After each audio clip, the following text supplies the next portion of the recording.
Well, thank you very much. This has been an honor.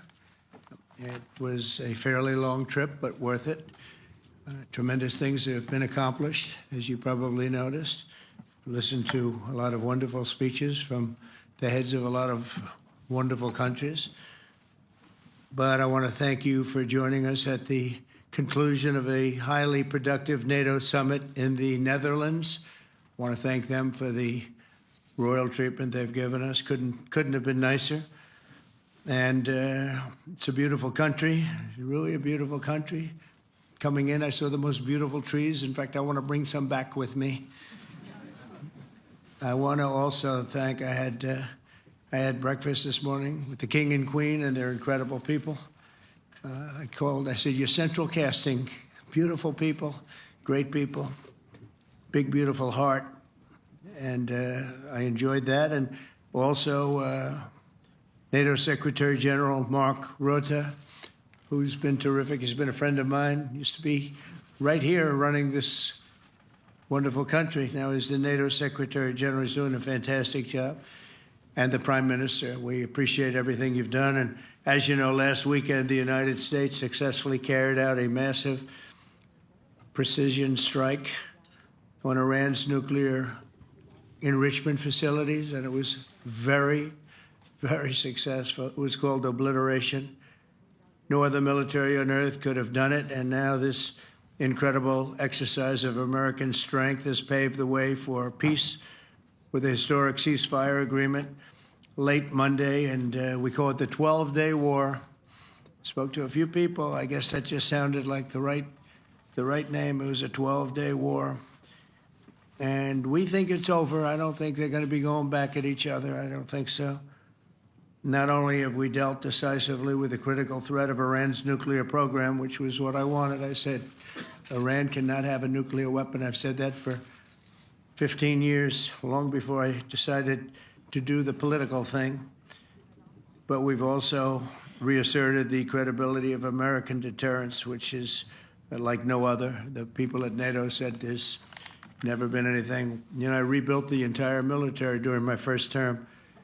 And we have a great military. We have great generals. I got to know the good ones and the bad ones. We kept the good ones.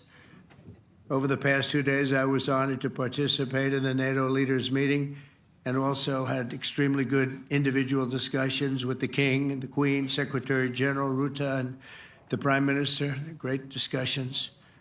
Very knowledgeable people. Major focus of our conversations at the summit was the need for other NATO members to take up the burden of the defense of Europe, and that included the financial burden. As you know, it was 2%, and we got it up to 5%. And they said, a couple of them came up to me. One in particular said, sir, we've been trying to get it up to 3% for 20 years, and we haven't been able, and you got it up to 5%.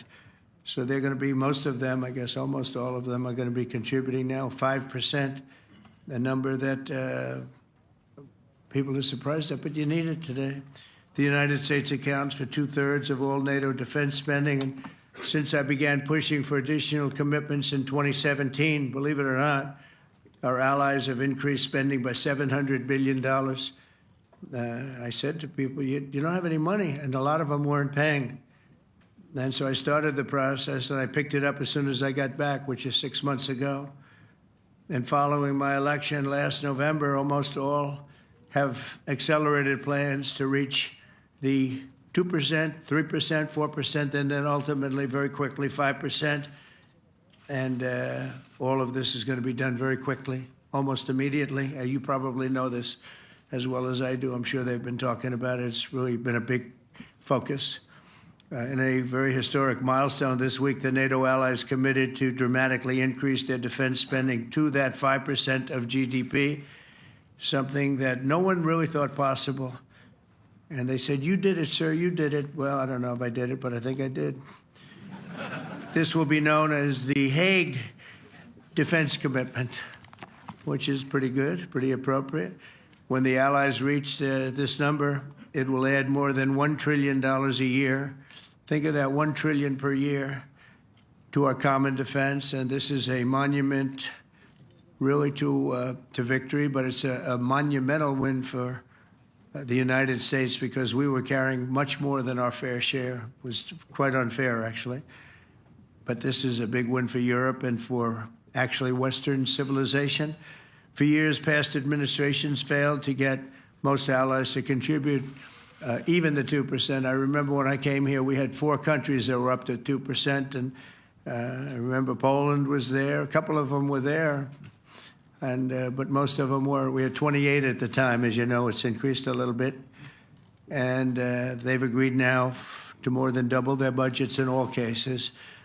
And Europe stepping up to take more responsibility for its security will help prevent future disasters like the horrible situation with Russia and Ukraine, and hopefully we're going to get that solved. Last week they lost 7,000 soldiers, mostly soldiers, but they're also getting hit in Kiev. They're getting hit in some of the towns also. And that means life. Life is disappearing also in the cities and towns. Should have never happened, would have never happened if I was president. I said it 1,000 times, and it never did happen. It's never even thought about. But it's vital that this additional money be spent on very serious military hardware, not bureaucracy, and hopefully that hardware is going to be made in America because we have the best hardware in the world. You saw that where 14 missiles were shot at us the other day. And they were very nice. They gave us warning. They said, we're going to shoot them. Is 1 o'clock okay? They said, it's fine. And everybody was emptied off the base, so they couldn't get hurt except for the gunners. They call them the gunners. And out of 14 high-end missiles that were shot at the base in Qatar, all 14, as you know, were shot down by our equipment. Amazing stuff. Amazing that they can do. It's like shooting a bullet with a bullet. It's the same thing if you think about it. 14 out of 14, and they weren't even that surprised. I said, do you do that well often? They say, we pretty much do, sir. The Ukraine crisis has also highlighted the urgency of rebuilding our defense industrial base, both in the United States and among the allied nations. We cannot afford to be dependent on foreign adversaries for critical minerals. And as you know, we made a deal with Ukraine to take a vast amount of the land they have for minerals. We need it. And once again, I want to thank all of the people in the Netherlands, incredible people. It's a great place. And all of the NATO allies for the tremendous summit that we just had. A letter just came in, and a statement came in from the Atomic Energy Commission of Israel. And I just wanted, this is an official letter, and they're very serious people, as you know.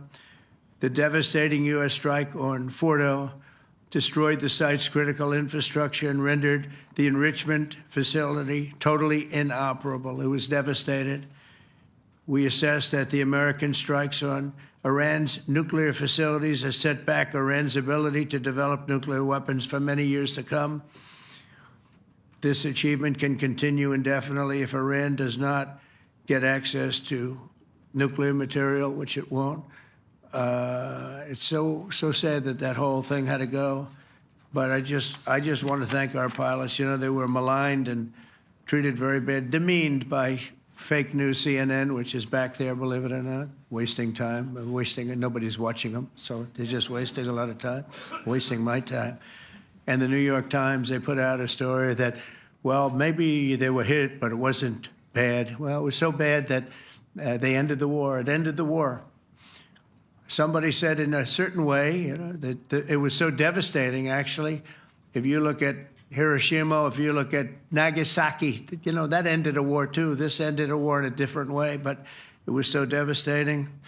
Also, they have, out of Dubai, just came that Iran's foreign ministry spokesman, this is Iran's foreign ministry, says it's near its nuclear installations were very badly damaged by the American strike. So what bothered me about these reports with fake reports put out by the New York Times, failing, I call it the failing New York Times because it's doing terribly. Without me, it would be doing no business at all. But, and by fake news, CNN and MSDNC, all of these terrible people, you know, they have no credibility. You know, when I started, they were at 94% credibility, the media. Now it's at 16%. And I'm very proud of it because I've exposed it for what it is. But when I saw them starting to question the caliber of the attack, was it bad? Well, it was really bad. It was devastating. They were obliterated. In fact, you can't get into the tunnels. They just put that over. That just came out. They can't, there's nothing, there's no way you can even get down. The whole thing is collapsed in a disaster. And I think all of the nuclear stuff is down there because it's very hard to remove. And we did it very quickly. When they heard we were coming, it was, you know, you can't move it. Very hard, very dangerous, actually, to move to. And they also knew we were coming, so I don't think too many people want to be down there knowing we're coming. With the bunker busters, as we call them. We're the only ones that have them. We have the best equipment, best nuclear equipment, and we have the best equipment in the world. And by the way, we can't forget our submarine, which was out there, submarines actually, but submarine was out there. We shot 30 rockets into an area, every single one of them. I think it was almost 400 miles away, I think, Pete, right? 400? And long. It was in the ocean, long ways away. And we shot a total of 30. Every single one of them hit within 9 inches from where it was supposed to be. It took out a lot because we didn't do just Fordo. We did 2 others in addition, which hadn't been completely destroyed. So we hit them with a submarine from hundreds of miles away. Amazing, just amazing equipment. Greatest submarines in the world. Nobody's even close. They're 20 years behind us when it comes to submarine technology. So that's one, and the other was from the Atomic Energy Commission, and they have about 3 or 4 of them now coming in from atomic energy commissions from various places. But the one that we have that just came out, we released it a little while ago, was from the Israeli Atomic Energy Commission, but numerous of them are getting to see the site, and the site has been demolished. And again, we had these brave patriots, these incredible flyers, these people that can fly a plane better than anybody can fly a plane, going into very hostile territory, flying into the territory that has got more missiles and things pointed at it. But it was very stealth. They didn't get to see it. It was dark. That's the amazing thing about the shots. They hit the shots perfectly, and yet it was dead dark. There was no moon. There was no light. It was virtually moonless. It was very dark, and the shots were hit perfectly. But when they get demeaned, and they were very upset about it because they knew how strong it would be. Back in Missouri, the pilots flew about 36 hours, 2 ways, far distance, and in those incredible B-2s. And we then had the F-22s, and we had the F-35s, and we had other planes, and we had, I think, a total of 52 tankers. That means the big tankers, because the refueling was a lot for all of the different planes that we sent. Incredible operation, and I have to say, General Raisin Cain was incredible. That's why he beat ISIS, and we beat ISIS in a matter of weeks. I was told it would take 4 to 5 years. We did it in a few weeks. And he was great. That's why he's the head of the Joint Chiefs of Staff right now, because I had a very good experience with him. He knocked out ISIS in a period of literally a few weeks. Amazing. And it was supposed to take a few years, 5 years to be exact. So we had a great victory there, and we then came here, and I think we had a great victory here. But this is an ongoing project. This is the safety of Europe, the safety of the world. And they've raised it from 2% to 5%, something which nobody, and you're talking about over $1 trillion a year. So we're talking about a lot of money coming in from countries that we're not paying nearly enough to be effective.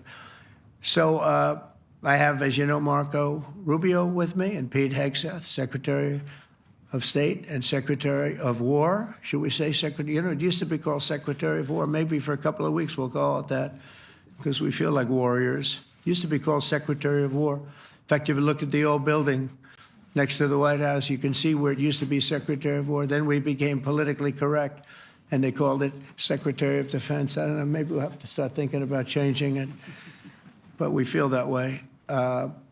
Do we have any questions, please? Wow. That's a lot of questions. Who's a nice person? Oh, you're not a nice person, but I'll let you ask one. Go ahead. What's he going to ask? He is not nice at all. I know him well. Thank you, Mr. President. Yeah. Thank you for taking the time before flying home.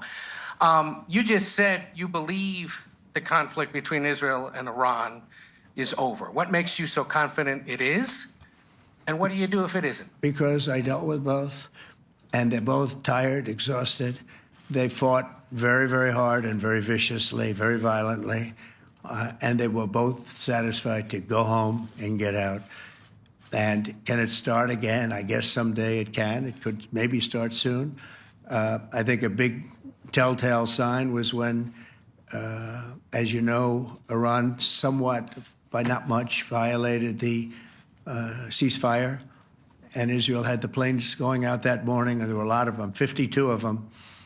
And I said, you got to get them back. And they brought them back. They didn't do anything. They brought them back. It was very good. I thought it was amazing, actually.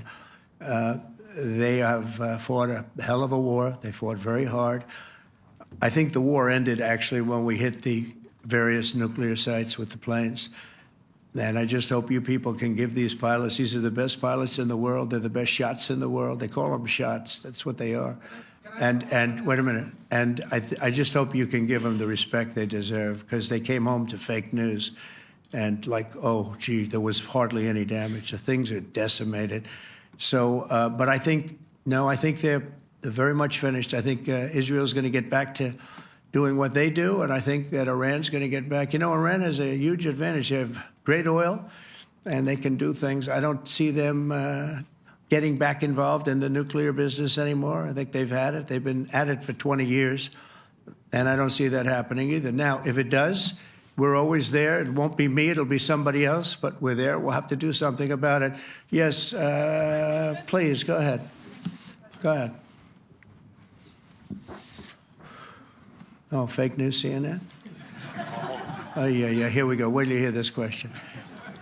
You should really say how great our soldiers and our warriors are. I think everyone appreciates our soldiers and our warriors. I do have two questions for you, Mr. President. You just cited Israeli intelligence on these attacks. Earlier, you said U.S. intelligence was inconclusive. Are you relying on Israeli intelligence for your assessment of the impact of the strikes? No, this is also, Iran made the statement, and it's also, if you read the document that was given, that Pete can talk about if you'd like, the document said it could be very severe damage, but they didn't take that.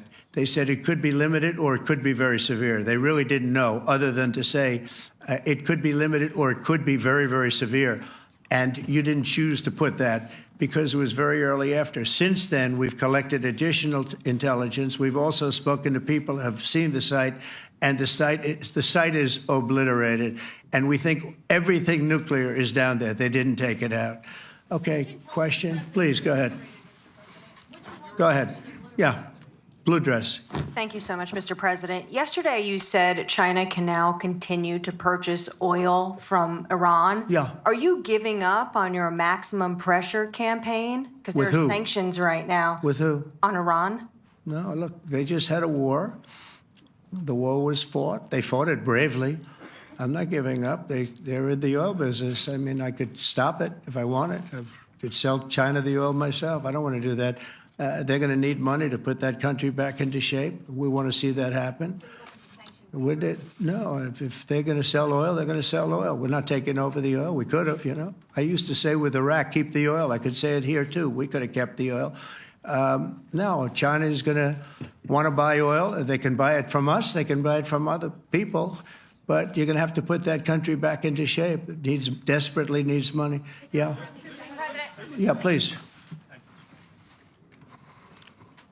Here we go. I'm picking the beauties today. Go ahead. Mr. President, Secretary General Rutte has described President Putin as an adversary, a threat, an enemy. Do you view him the same way? And in addition to that, you mentioned General Kane, your chief of staff, the chairman of the Joint Chiefs of Staff. General Kane. Yes. He has said that Mr. Putin has territorial ambitions beyond Ukraine. Do you view that in the same way? Possible. I mean, it's possible.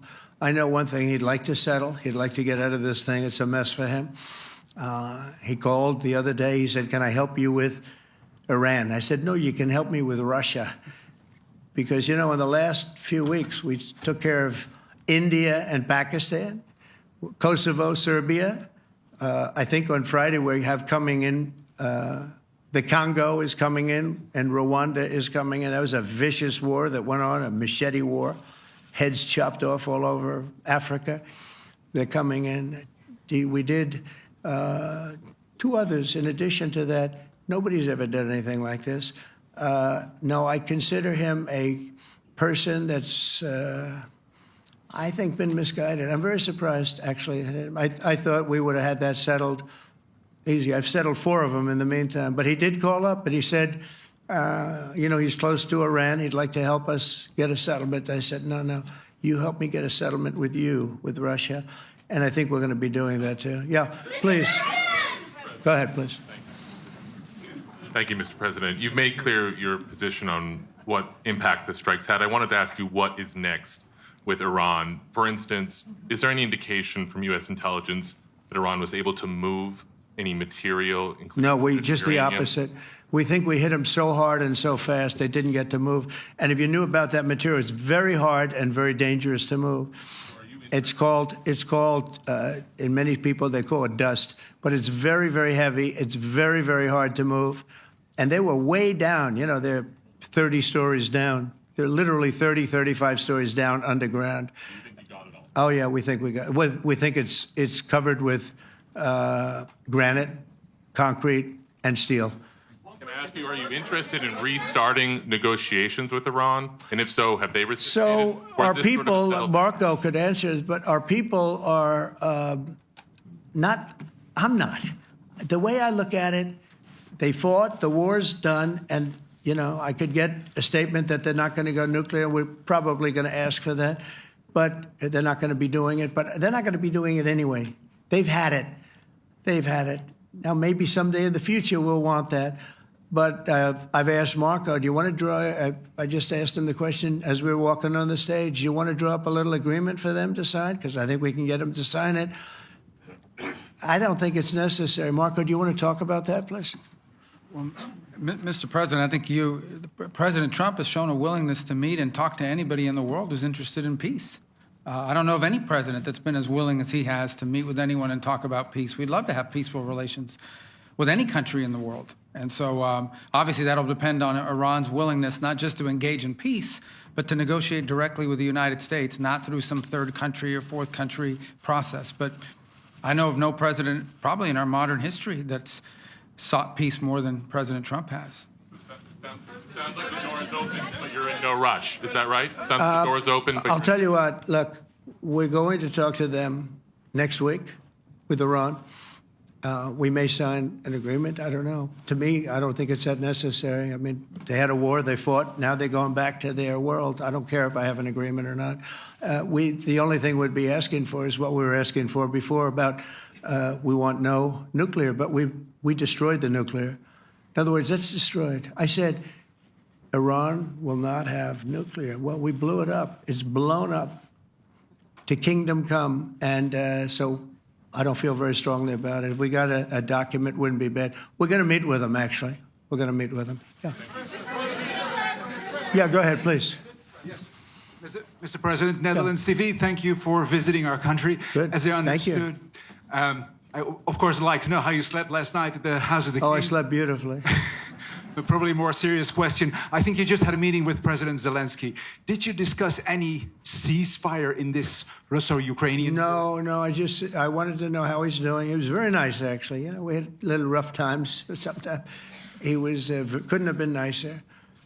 I think he'd like to see an end to this. I do. I think what I took from the meeting couldn't have been nicer, actually. But I took from the meeting that he'd like to see it end. I think it's a great time to end it. I'm going to speak to Vladimir Putin and see if we can get it ended. But look, these are brave people. They're fighting these wars all over the place. Last week they had, I guess, close to 7,000 young soldiers, Russian and Ukrainian soldiers were killed, 7,000 in 1 week. It's crazy. It's crazy. So I'll be speaking to Putin. No, I had a good meeting with with Zelensky, and I had a lot of good meetings. We had a lot of good meetings with a lot of people, a lot of great leaders. But he's fighting a brave battle. It's a tough battle. Yeah. Go ahead, white dress.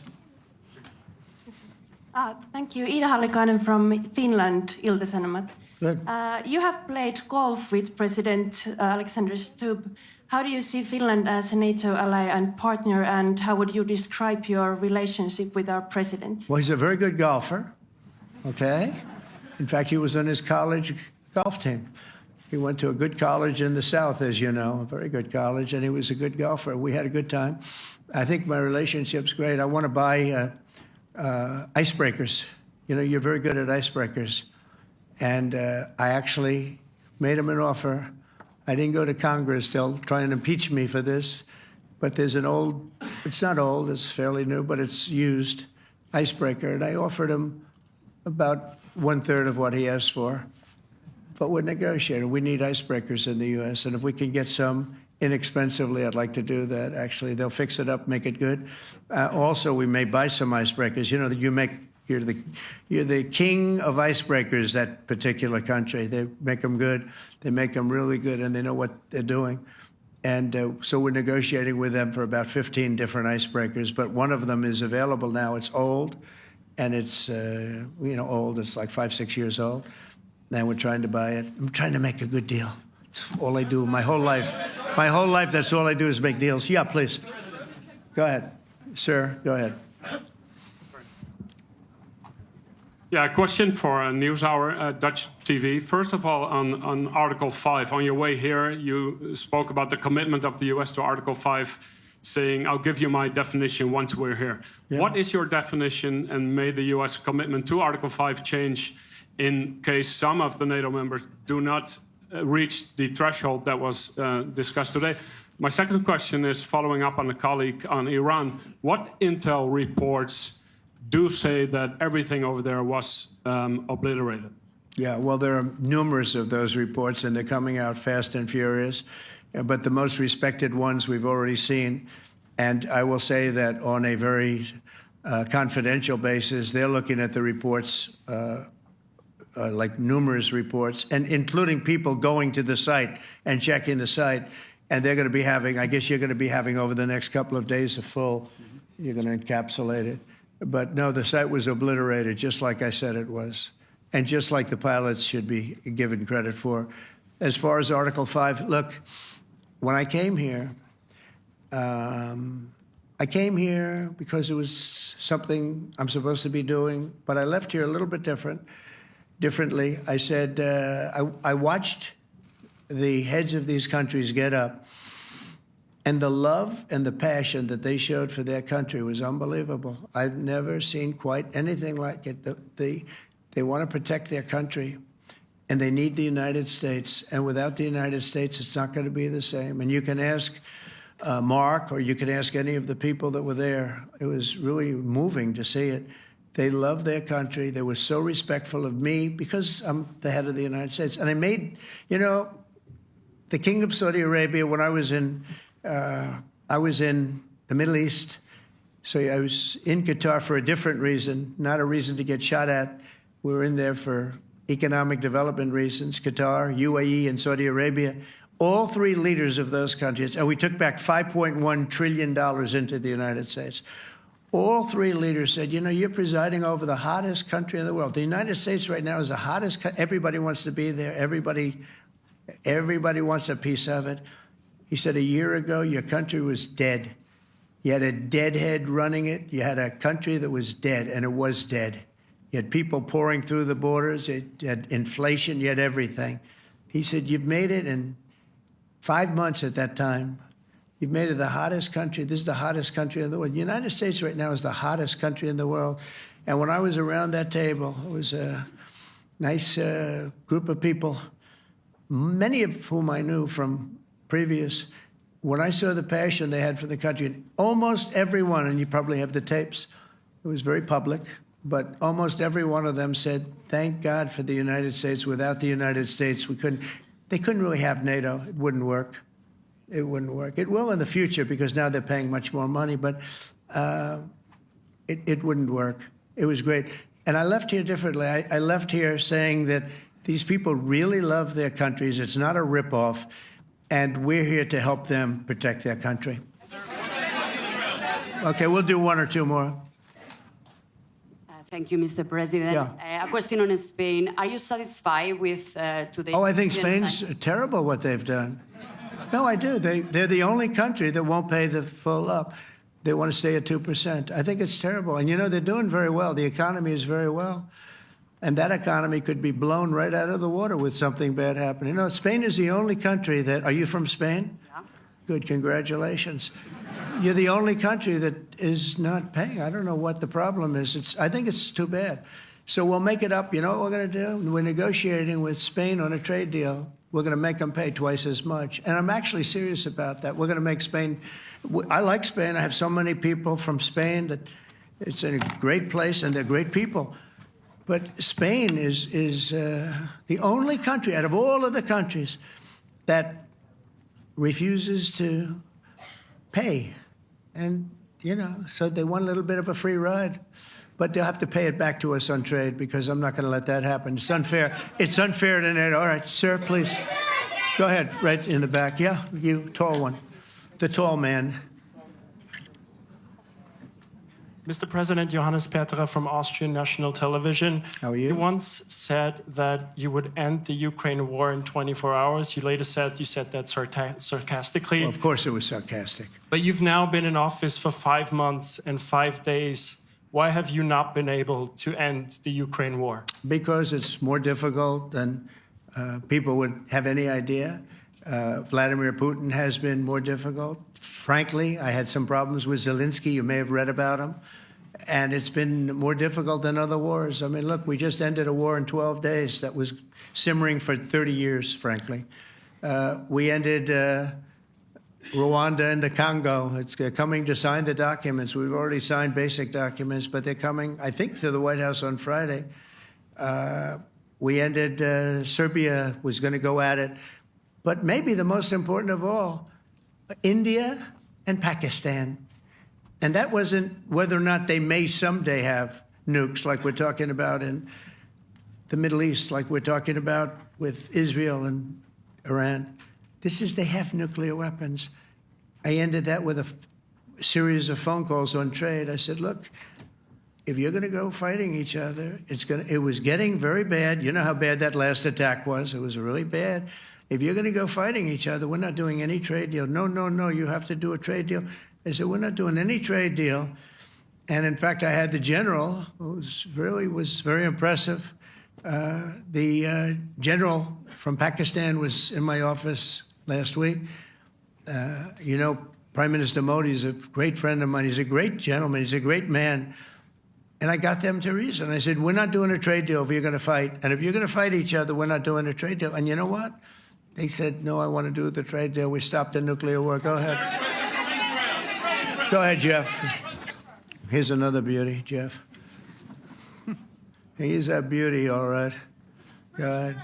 Mr. President, to follow up on Ukraine, will the United States contribute any more money to Ukraine's defense this year to the $5 billion that allies are giving? And one question, you had another meeting with the Dutch opposition leader, Mr. Wilders. Can you tell us about that meeting? And are you upset about his anti-Muslim stance? I'm not upset about it. It's just his view. He's unhappy with the way things are going in this country and various countries. He was an opposition leader. And I was asked to meet with the opposition leader by the people that are running. I think they have some deal where if you have a meeting, you're supposed to meet with an opposition leader. I said, that's strange. We don't do that. But I met with I didn't know him.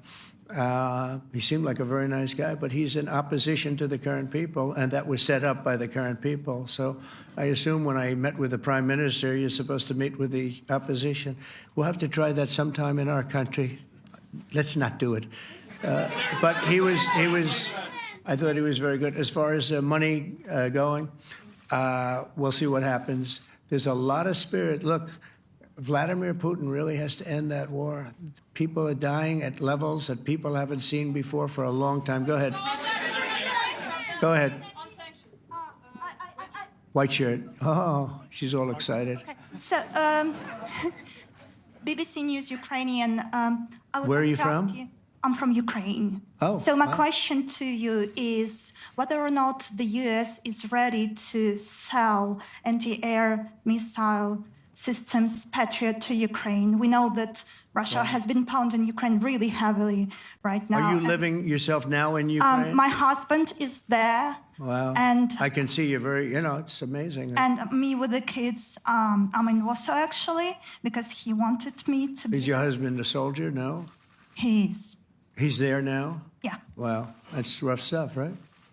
That's tough. And you're living here? in Warsaw. And you're a reporter?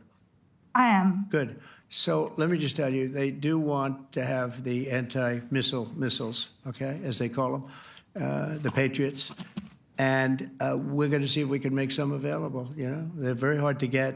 We need them too. We were supplying them to Israel, and they're very effective, 100% effective. Hard to believe how effective. And they do want that more than any other thing, as you probably know. That's a very good question, and I wish you a lot of luck. I mean, I can see it's very upsetting to you.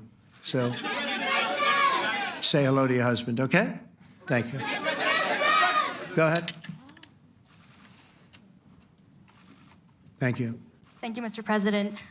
You were criticizing Where are you from? Bloomberg News. Oh, Bloomberg. That's you were wonderful. you were criticizing the Federal Reserve Chair before coming to this summit. Yeah, I think he's terrible. I was wondering if you've begun interviewing different candidates for the Fed pick. Yeah, I know within 3 or 4 people who are going to pick. I mean, he goes out pretty soon, fortunately, because I think he's terrible. We have no inflation. We have a tremendous economy. Hundreds of billions of dollars of tariff money is pouring in. Factories are being built because they don't want to pay the tariffs, so they're building them all over the country. I think we're close to $15 trillion. I told you $5.1 trillion from the Middle East alone, but of investment money coming in. There's never been anything like that in the history of our country.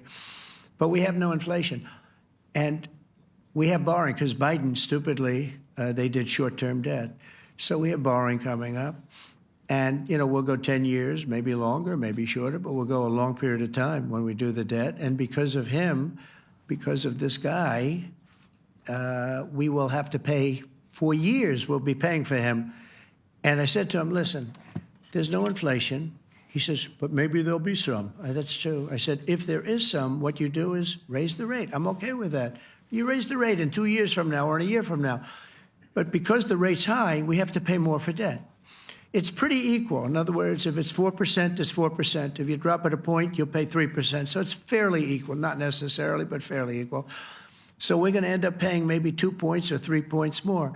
3 points would be about $900 billion a year because of this very average mentally person. He's an average mentally person. I'd say low in terms of what he does, low. Low IQ for what he does, okay? Wait, so instead of paying $900 billion, we don't want to pay 900 just because he doesn't want to lower the rate. I said, if there's inflation in 2 years or 3 years or 1 year from now, you raise the rate and you take care of the inflation, among other things. But he's probably a very political guy, I guess. I don't know. I think he's a very stupid person, actually. All right, one more. Let's go. How about you? Go ahead. She looks so happy and everything. Thank you. That's why I I'm picked from her. Spain too. I'm Ana Buch from La Vanguardia. I wanted to know if You're where from? Spain too. Ah. I wanted to know if you want to. That's the Spain corner right there. Shouldn't have said that. That's okay. I do like Spain, by the way. I think it's unfair that they're not paying, but go ahead. Are you going to negotiate directly with Spain about? I'm going to negotiate directly with Spain. I'm going to do it myself. They're going to pay. They'll pay more money this way. You should tell them to go back and pay. You're a reporter?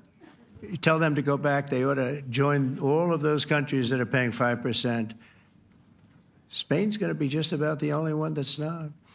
They were the most hostile toward doing it. It just doesn't make sense to me. Okay. All right, Kelly, go ahead. Here we go. Here's another one. Thank you very We got them all today. Okay.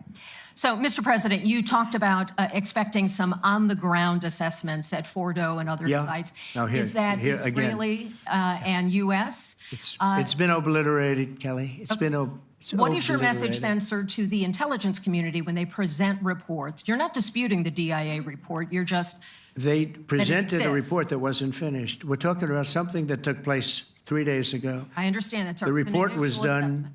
So 2 what days is ago. your- Wait a minute. Yes. They didn't see it. All they can do is take a guess. Now, if you take a look at the pictures, if you take a look how it's all blackened, you know the fire and brimstone is all underground because it's granite and it's all underground. You don't show it. But even there, with all of that being said, the whole area for 75 yards around the hole where it hit is black with fire. The group that's run by this gentleman, in fact, you may want to talk about it for a second because we're going to issue a report. And I think it's not even a very exciting report at this point. It's been obliterated, totally obliterated. And they did a report, but it was like, if you look at the dates, it's just a few days after it Understood, happened. sir. So they didn't see it. They said it may be very severe. Go Understood. ahead. Do you have a message for the intelligence community, though, in terms of unvarnished information getting to you, that it's not... I don't really have a message. I would say issue the report when you know what happened. I wouldn't say that it could be severe or maybe not. They use the word severe. It could be severe or maybe it's not. And briefly- So people like you picked up and said, oh, it's not severe. We're just No, looking for the- the report was not a complete report. Yeah, the message was probably wait till you know the answer before you... And, Go sir, ahead. did you not have a public component to your Zelensky meeting for a tactical reason with President Putin? Let him answer this. Hello, Mr. Secretary. Yeah. There's a reason the president calls out fake news for what it is. These pilots, these refuelers, these fighters, these air defenders, the skill and the courage it took to go into enemy territory flying 36 hours on behalf of the American people and the world to take out a nuclear program is beyond what anyone in this audience can fathom.